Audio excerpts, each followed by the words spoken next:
show you, we'll start out, we're going to show you what the Restoring Hope Transplant House is today. And then I will go into what we are looking for and why, what we need for tomorrow. So I'd like to introduce our co-founder and executive director of the Restoring Hope, Cindy Herbst.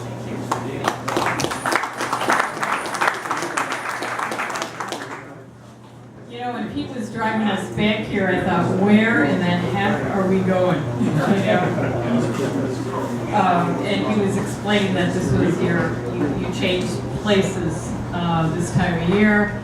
And I'm from Door County originally, so this looks pretty normal when I look out this window. I go, well, that looks kind of like back home. And I was explaining to my kids that the first home I had when I was born up there had absolutely no running water. And that made me sound like Noah, or older than dirt. So everything here looked somewhat familiar to me. This is our old house. It's 127 years old, and we are a transplant family. And we're going to go through this pretty quickly, but this is the house we have downtown Middleton. If you know where Capitol Brewery is, we're right down the street from Capitol Brewery. A transplant house is like a Ronald McDonald House for bone marrow and organ transplant. So everyone that comes to Restoring Hope Transplant House is dying unless they get a transplant. So we have people that come very anxious, very scared, and very afraid. We started our journey toward the transplant house with my father-in-law here in Rochester, Minnesota. He had multiple myeloma, a blood cancer. He was 72 years old and needed a bone marrow transplant. And so we went to live at a transplant house. We were there for 13 weeks. It actually turned into 14 weeks. We were there a very long time with 48 other families. And in that time, we lived in community with people with bone marrow, organ, so they were getting heart, liver, kidney transplants. What we found out while we were there, though, is that UW Hospital actually has more transplants than Mayo Clinic. This is my husband Brian and I, and we decided that it would be our dream and our purpose to pay it forward. People have been very gracious to us that did not know who we were when we were a family in need. And so we decided that we would pay it forward and do this type of work ourselves.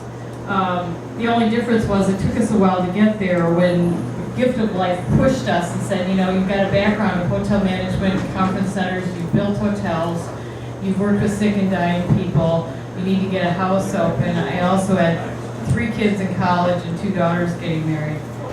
So there was like no money, and yet, you know, where are you supposed to come up with this? But we did start the house.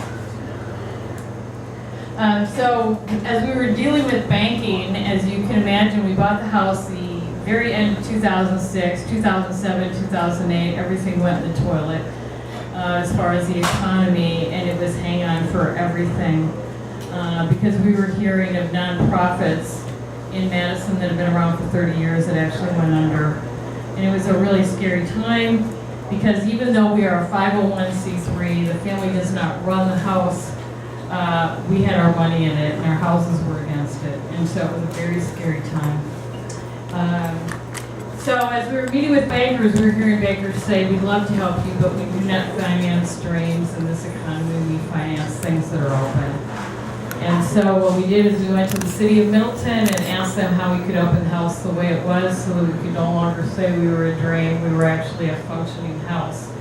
And since the end of December 2012, we have served now over 200 families from around the state of Wisconsin, Michigan, Minnesota, etc.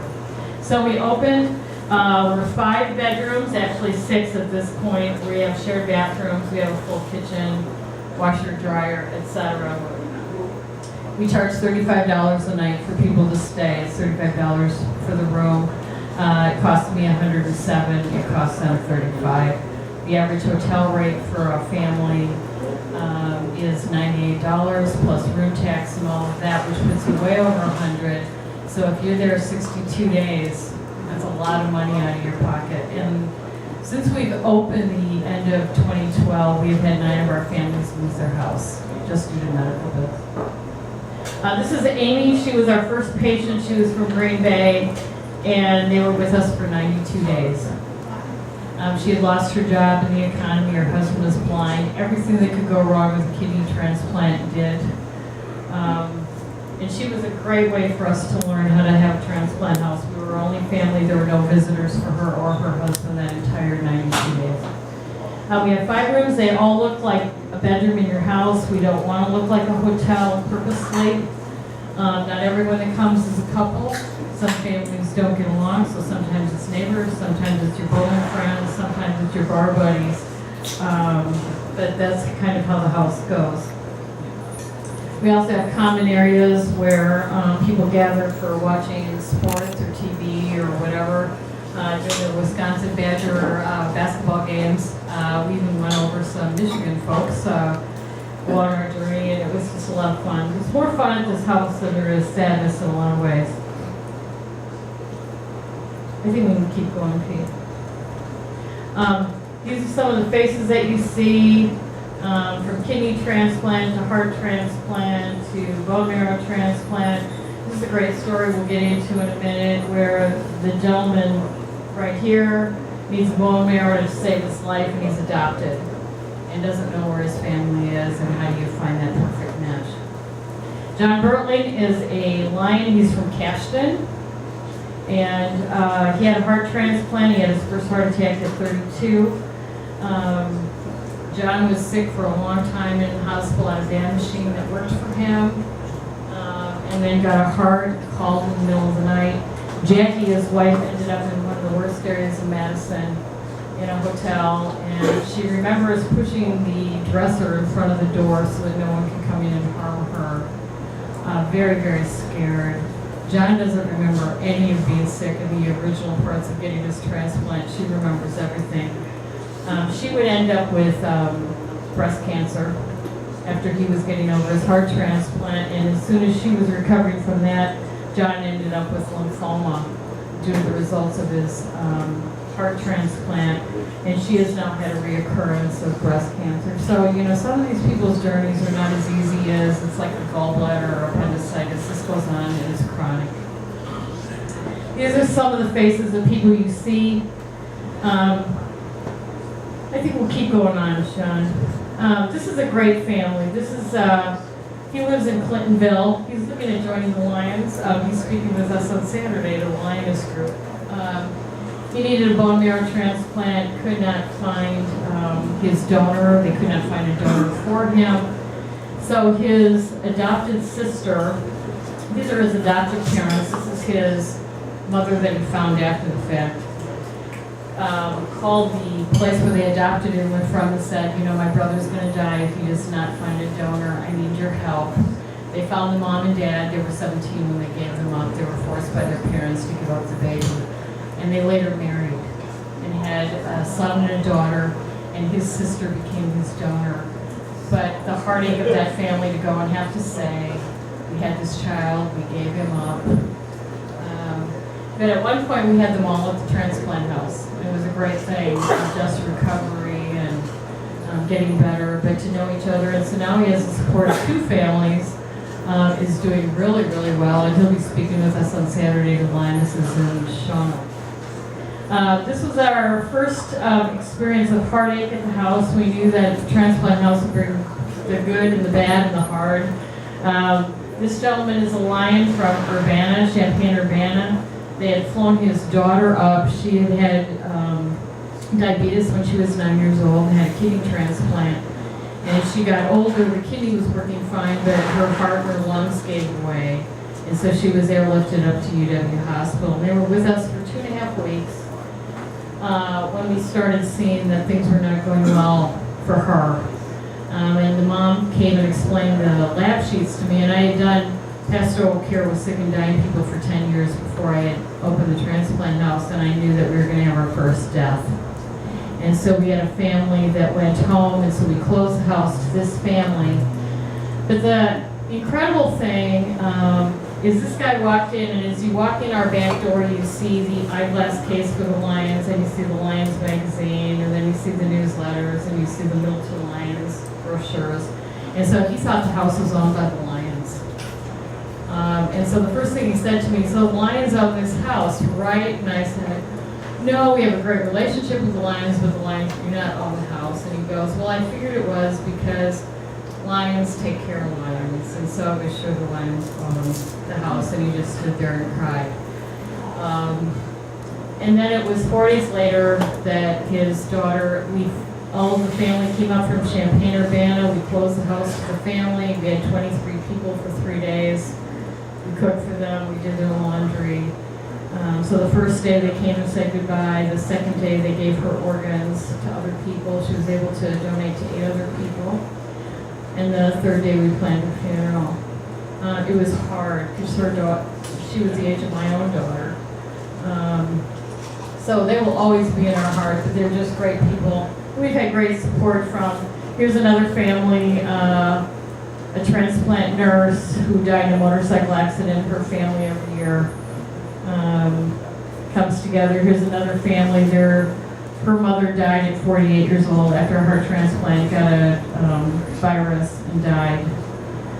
Middleton Lions has been amazing to us, and no one from Middleton will ever use our house.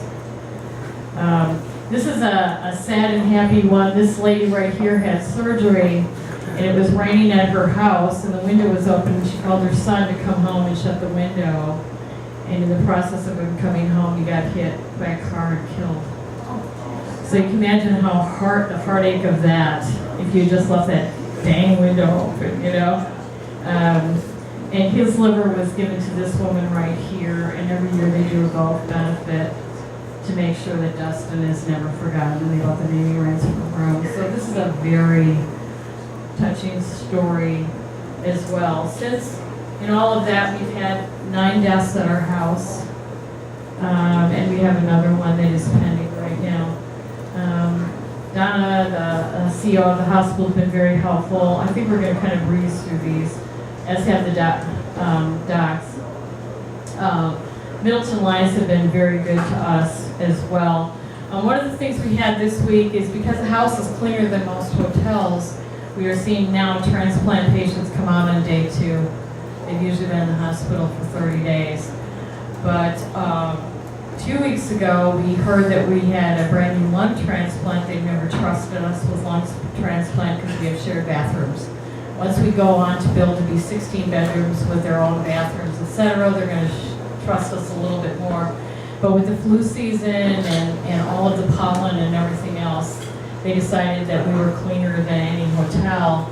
And so we got our first double lung transplant, 23-year-old, last week. He had been in isolation for 14 days, and then he came to us. So it was a little nerve-wracking.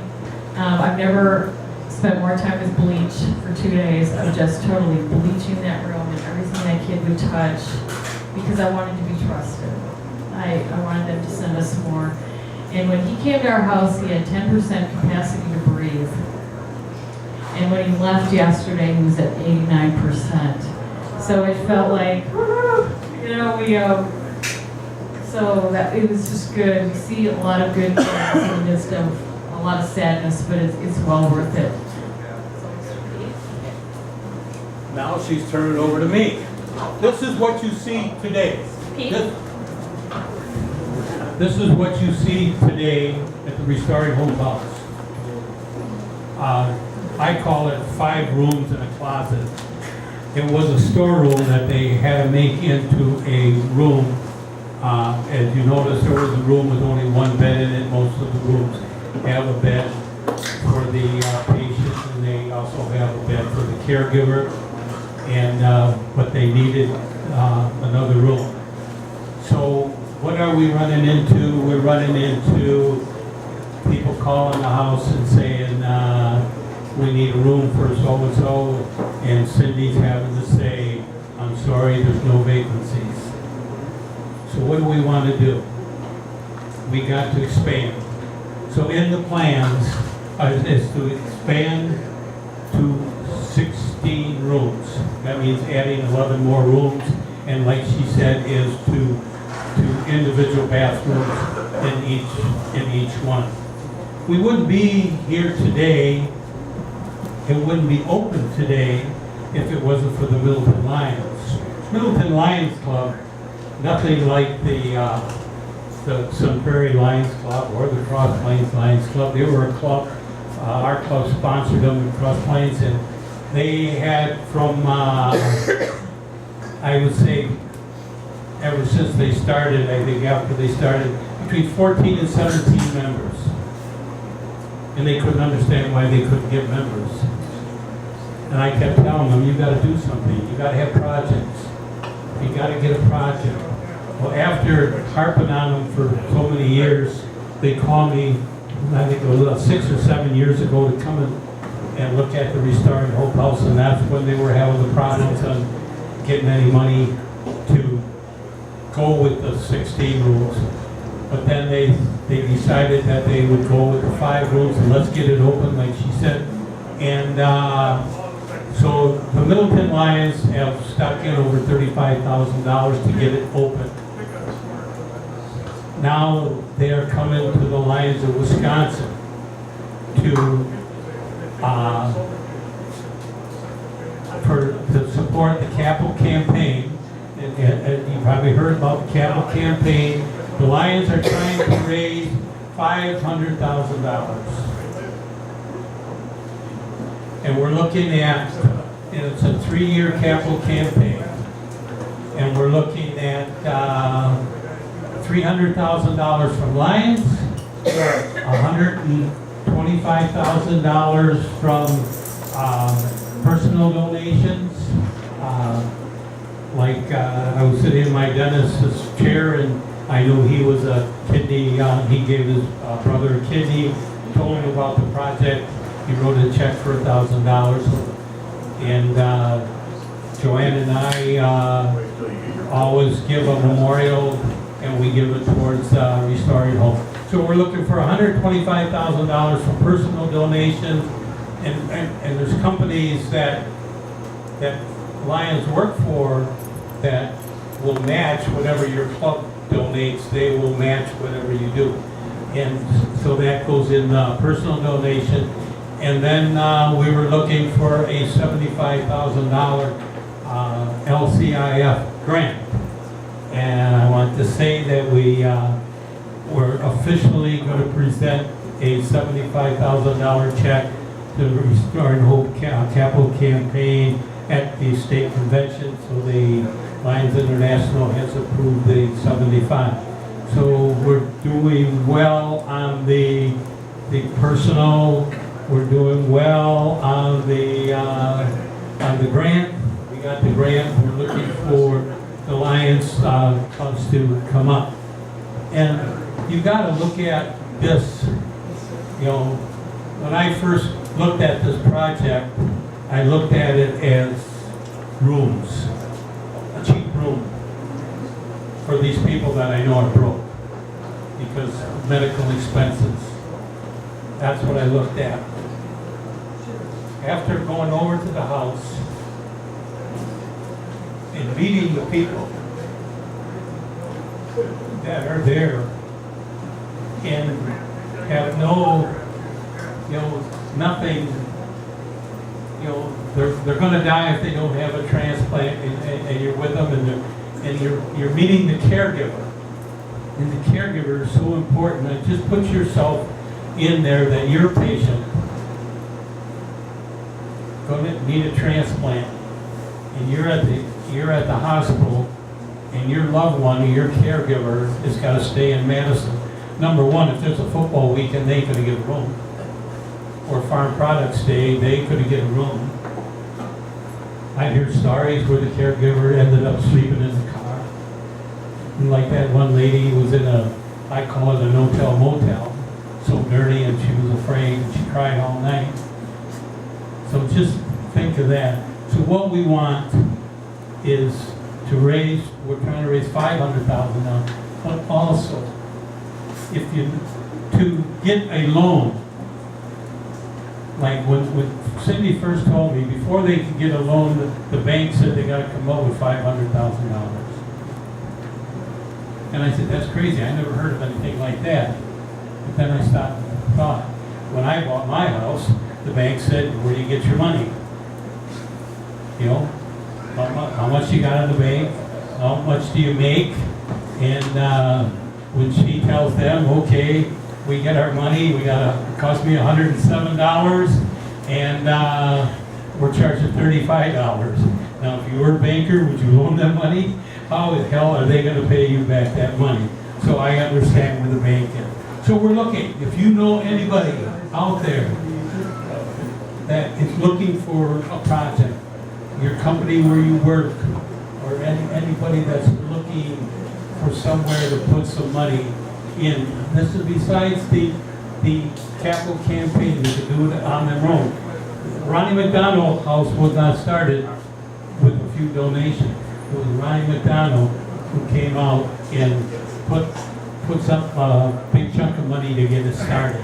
So this is the story. I want to know if there's any questions right now.